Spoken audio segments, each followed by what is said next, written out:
Anatomy has never been an easy subject for me right from the beginning. And here are a few things that I learned during my experience during my studying for anatomy exams, and these will help you too.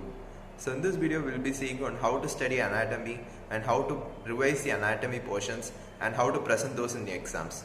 So my name is Vikram Akash and I'm currently a second year medical student, and let's begin. So let's begin from how to study anatomy.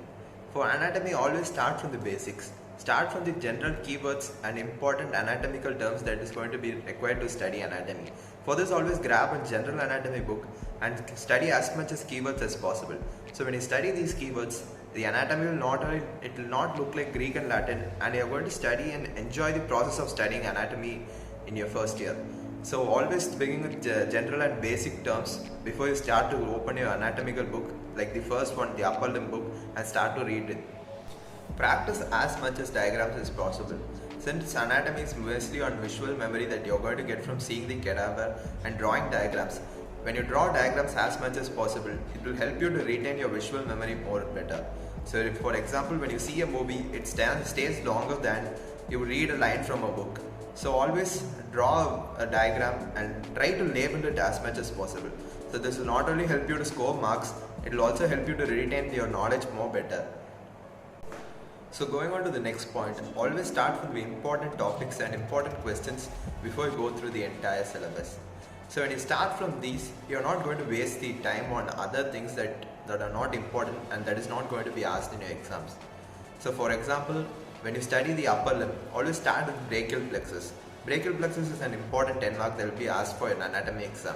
So like these, choose the important topics and important questions from a books or internet sources, and always start from them. So when you start from these, you have a lot of time to revise on the other subjects, and you won't waste your time studying only anatomy. For this, there's a book called as A to S, and it is a wonderful book for previous year questions of various university papers. And there's also an app called eMedQ, which consists of various questions from various university patterns. So these might help you to study the important topics and important questions first before you go through the entire syllabus. So use anatomical models like bone sets, plaster of Paris models, etc. So in this you can get it from your labs, or you could also buy it from outside. So when you start to learn with these, it's going to help you to think about your practical knowledge rather than your theoretical knowledge. So when you study about practicals is the one that is going to help you in the future.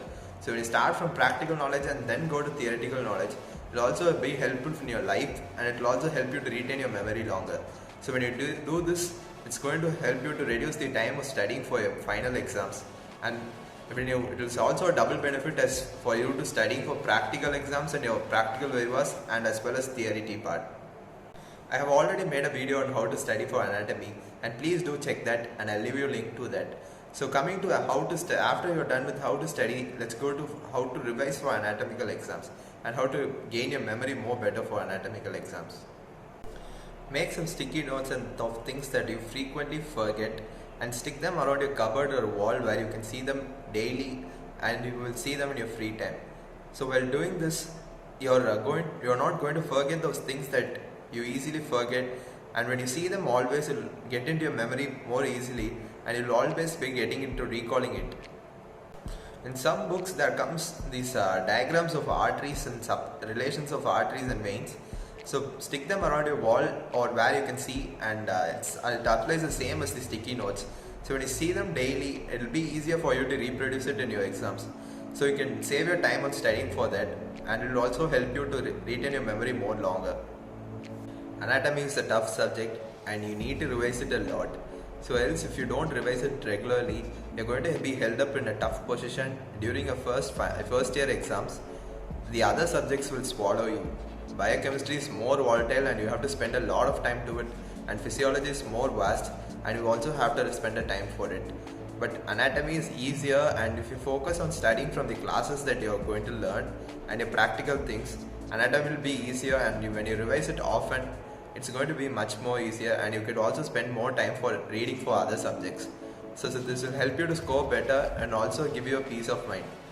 Coming to the third part of this video, how to present in your anatomical exams.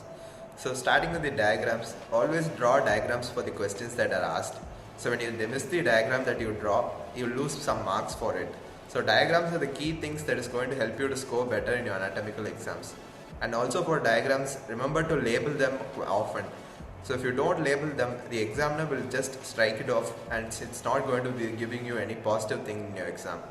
So, and for example, if you draw a diagram of a brachial plexus or some nerves or something like that, make sure you label those diagrams and always use the colors for drawing the diagrams. For example, red for arteries, blue for veins, and yellow for nerves, and green for ligaments, brown for muscles, etc. So you need to draw the correct color for the diagrams, and this will help you to stand out your diagrams and will also get you to score more marks in your exam. Use keywords often for your exams and always remember to underline those. So when you use keywords for your exam, the examiner is going to choose on that keyword alone and read the remaining part whatever you have written. And so this will help you to focus on what you have written, and the examiner will also be chill and he or she will be giving you more marks, and this will help you to score better in your exams. So always remember to underline the keyword that you have written and always use more keywords that you have studied for your exams and from your books. I hope this video has helped you a lot, and please do subscribe to the channel if you haven't yet, and I'll see you in the next one, and thanks for watching.